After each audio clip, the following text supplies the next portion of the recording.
are doing is incredible.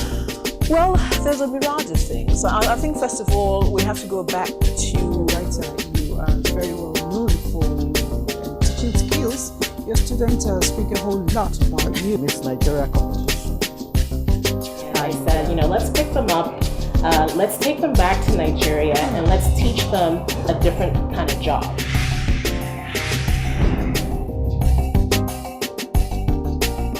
Hello, it's the show again for the women and of course for the entire Nigerians. A show that showcases women from every walks of life doing very exceptional things and of course setting them up as role models.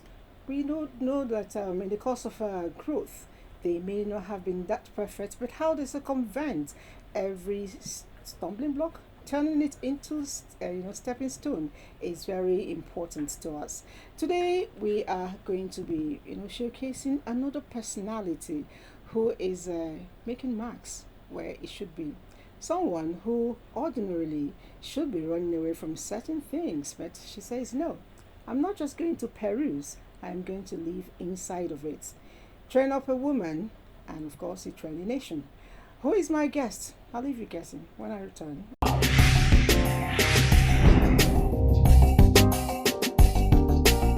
The show is The Woman and I am Elizabeth Abai. I told you my guest is someone who is buried in between pages of books. You get to find out why.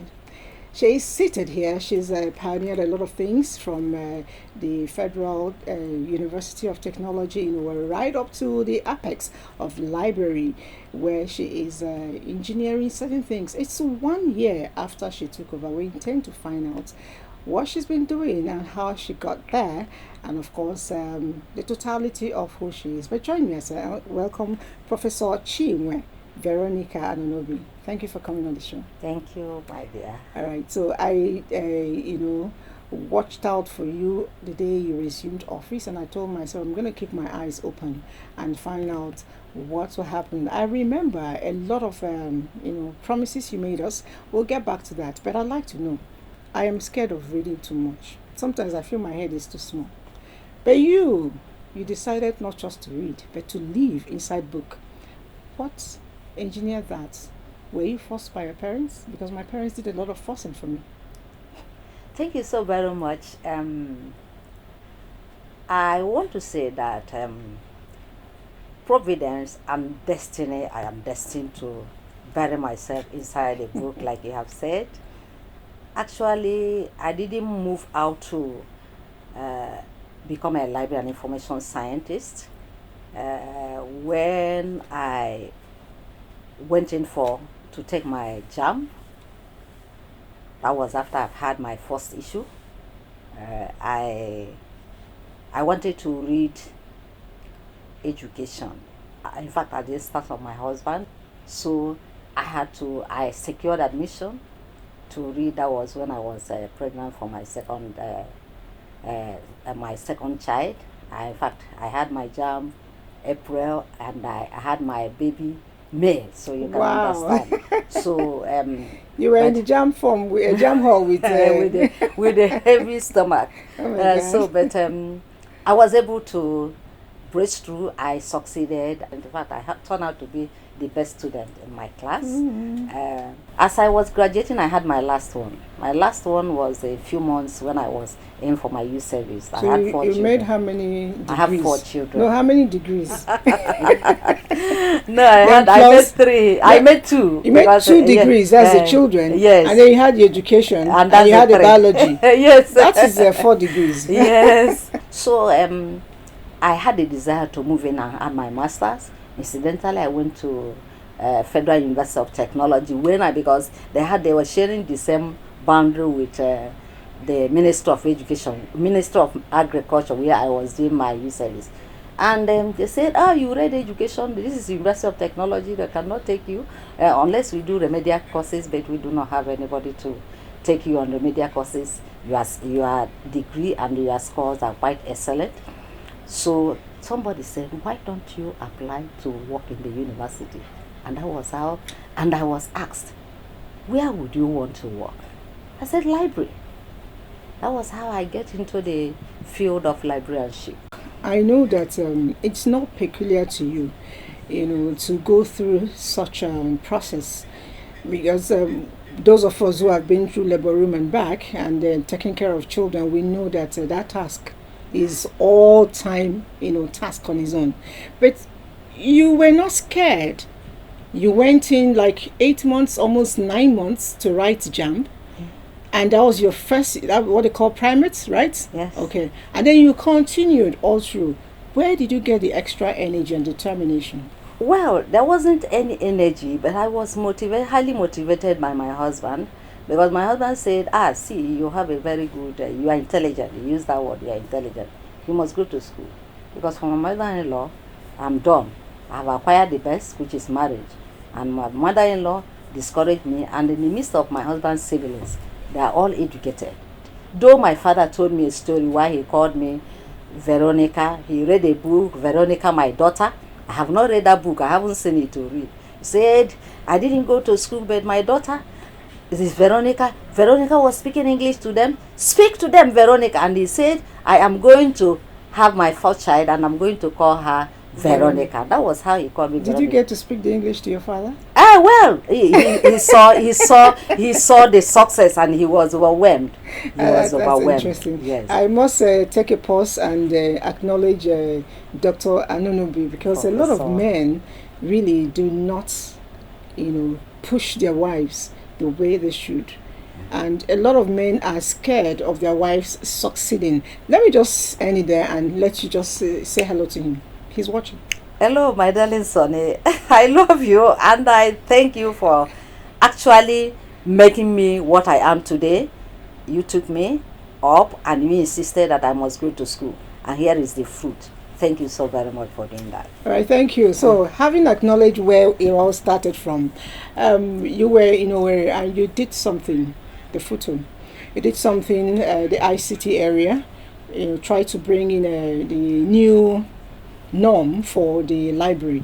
Share that story with us. Actually, when I was appointed a university librarian, even before prior to being a university librarian, I had a stint for ICT. And when I was still a young librarian, I was appointed ICT librarian. My boss said, develop the ICT unit. From there, I was poached to Nnamdi Azikiwe University to be their digital librarian. They said they have searched, they couldn't find anybody to serve as a digital librarian. So they took me to that place, and I was able to develop the digital library of Nnamdi Azikiwe, very big, mighty digital library. And from there, I was taken to back to Futo as a university librarian. All my desire was to transform that library ICT wise. They had another building, a small building they called they were building it when I came. So the moment I was about 6 months, they finished the building. I said, no, this one is going to be ICT all through. So I called it ICT, and I started transforming the library from the traditional and everything there. At the moment you enter the building, you see that it is ICT driven. And moving up, we started automating. When you're automating, you are using technology to do that formally traditional activities. So that one done, I now said, something I started when I was the ICT librarian in Futo, which somehow they didn't continue, is the digitization.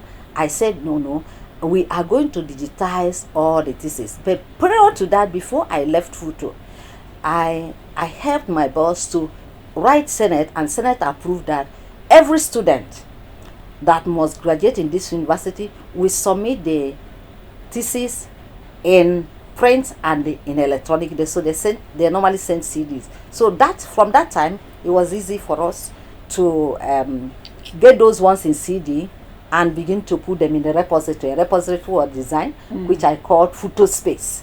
And that actually put Futo on the global map. It's not the only one that put Futo on the global map. In 2013, 2016, 17, there was Open Educational Resources competition. But we developed a very outstanding open educational resources database in Futo. for photo, and that was what made photo to come first. In the past, I don't know if it's still obtainable, they said if you want to hide information, put it in the middle of a book. For a Nigerian, you'll never find it. But put it in the bank, they'll discover it immediately. I'd like to know, because when you assumed office about a year ago, you said that you were going to improve the reading culture of Nigerians, and you paid particular, homage to the schools, be it in FCT or outside of FCT. Can we begin to share success story with that? How far have you gone with it? Yes, we are. It's not easy. Nigeria is a very populous country and a very large area-wise, but we have started something. We saw that in as much as we have been doing the readership campaign for people to begin to read, we've been going to correctional centers to give them, to IDPs, we've been going to give them, but we saw that we cannot succeed alone. So what the primary thing I have done is to see if we can partner with people who are stakeholders who are interested in reading or improving reading culture. And that is why we zeroed in, we started writing letters to ministries, related ministries. We have formed a committee. That did not stop it. We went to these reading clubs, because there are reading clubs that are trying to encourage people to read and also reading themselves. There is network of reading club. We started discussing with them. In fact, we are signing a memorandum so that if we are doing it, they can go to nook and crannies and plant reading clubs. Though the National Library, we are planting also in our branches all over the Federation, and we are also partnering with Reading Association of Nigeria. We are also partnering with this. There is a UNICEF project, Learn to Read. We have zeroed in to see how we are going to partner with them. We have decided to go to the hinterlands, because we may be doing all these things in the capitals, state capitals, forgetting that Nigeria is not only about the state capital. This year, what we are doing is to take the readership campaign to the hinterlands, where we can meet some out of school children. If you are the person that travels to the village, when you see children during school days, they will be milling around. Probably give them literature books, pictorial, yes, so it's easy for beginners. Yes. Now, in doing this thing, I observed something. When we went to school, every school had library as well as a playground. But the modern schools, which a lot of times are boxed within an apartment, there is an absence of library most times, and students are not that much encouraged. Can you, in your capacity, try to influence schools, maybe using the ministries like you already started, yes, to begin to pay attention to library?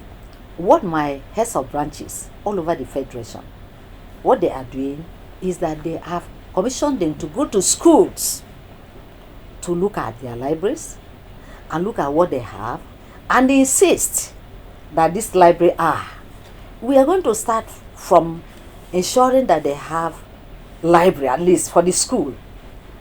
Importantly, when my children went to school, they went to university staff schools. They have what you call book boxes or book library in the classroom. Mm-hmm. So that if a child can just, out of carelessness, just peruse a book and they'll get interested and they will start reading. So what we want to start that the school should have operational libraries. If they have it, then we move into say, you are having operational libraries, you have library time or library hour where you ask these provios or the students to go to the library. It's not enough.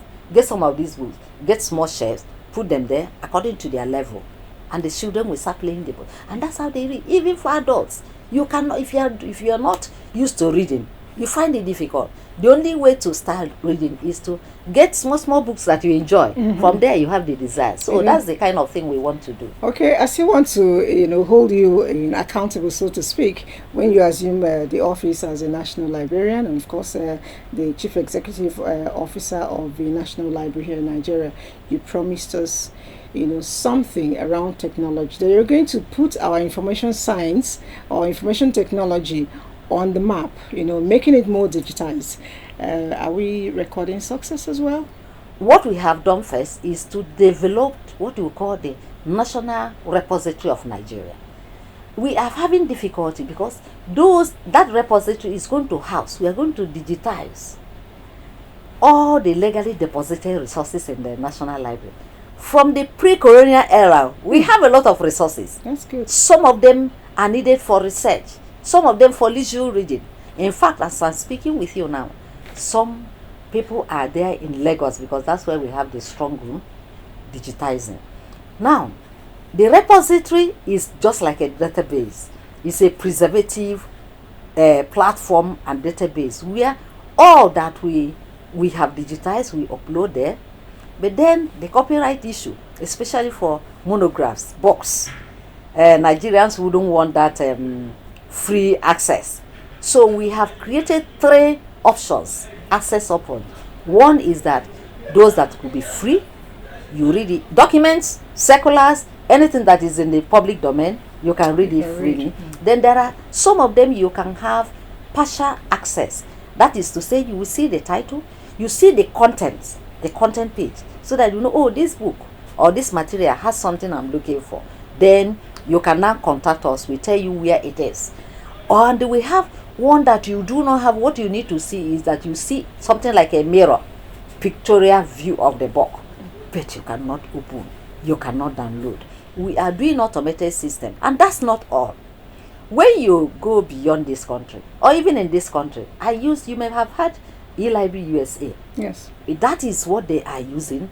USA is using to give access to the reading public, nested people and those people who access from their diplomatic relation areas, what they have. They give people access. We have developed a virtual library. We are the 98% completion that we have not hosted. These are some of them. There are so many of them. Importantly, you know that the index newspapers published in this country, there are a lot of resources, content, research materials inside it. Definitely. But they are not talked out there. We are abstracting them. Any article, we abstract it and we index so that when we optimize, yes, and we do not have staff. But we are trying. We are managing. You don't have staff. Can I apply? Because I'm sure a lot of you will just be throwing application. No, please do not apply because we have not been given permission to do that. Yes. All right. So I'm going to take a little break, and I'm sure you're wondering all the English she's been speaking. Some of us understand it, some of us do not. But we go to her domain, her environment, and see how she works and see what works there too. In the course of it as well, we perhaps will get to find out, is she busy doing work without taking care of her home?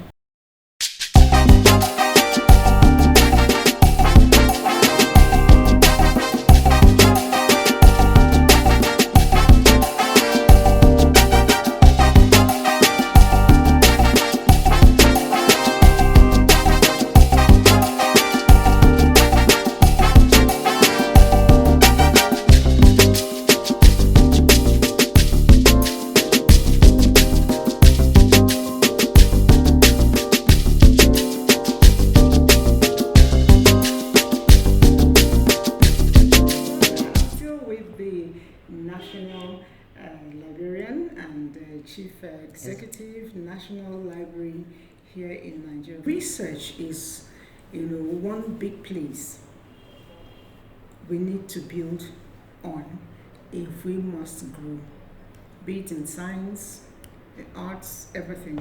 And when you speak research, it's synonymous with reading and investigation, which for me, it's library. Thank you so very much. For growth and development, and of course sustainable development, there must be research, and a conscious research.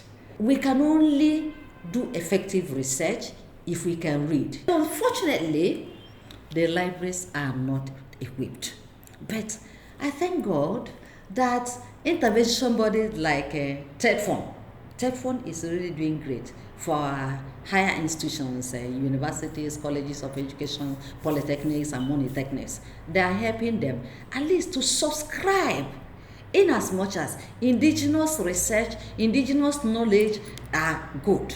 You really need to subscribe to globally accepted databases, so that for scientists, they will go in there to see what is happening to that tomato. What have they done? What have they done? How have they modified it? Then we say, oh, our temperature, our environment, our climate is different from that of the United States. Let us see how we are going to adapt our own. But you have to see what they are doing. And that is what is found in the resources, the databases. But the universities, colleges of education, they do not have the money. But Third Fund is supporting them. But the second question is, are we really utilizing those resources effectively? Okay, you're still going to answer that question, but I want to know, 1 year in office and a female CEO, you're not the first really, but a lot of times we find it difficult as women to, head a place that men also exist, because they always believe that it's the other way around. How has the journey been for you? Let me tell you, women are better. Women are better leaders. Not because I'm a woman. No, because at home, our leadership starts from the home. We are there with the family. In fact, we leave the man. In spite of the fact that the man is the head of the family, we are the one that try to channel them. And then you lead the children. In the course of leading the children, you see characters and you see how to manipulate, motivate, organize, plan them, and come out fine. Because if you see a well-planned home, it's because the woman is a good leader. Now, what we do in the public service is to transfer that qualities we have garnered from home to the office. The only thing is that we have a lot of responsibility, the domestic responsibility here in the office. But then, naturally, women are multitasking. Speaking of multitasking, I'm wondering, how do you cope? You seem to have bonded so well with your husband and your children. Whenever you mention them, there's a smile in your face. How have you been able to manage that area? Oh, no. What's the secret? To start with, I grew up with my children. So we all work as a team, right? I do not allow my domestic life and my domestic activities to suffer. You cook for your husband? His favorite is well-cooked rice.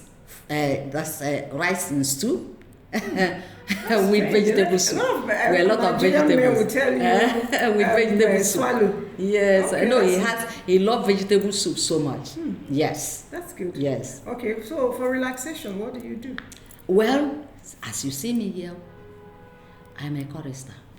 Hey, you're going to have to sing for me. Oh, this is good. There's a song I like, and it says, "Oh Queen of Heaven." Okay.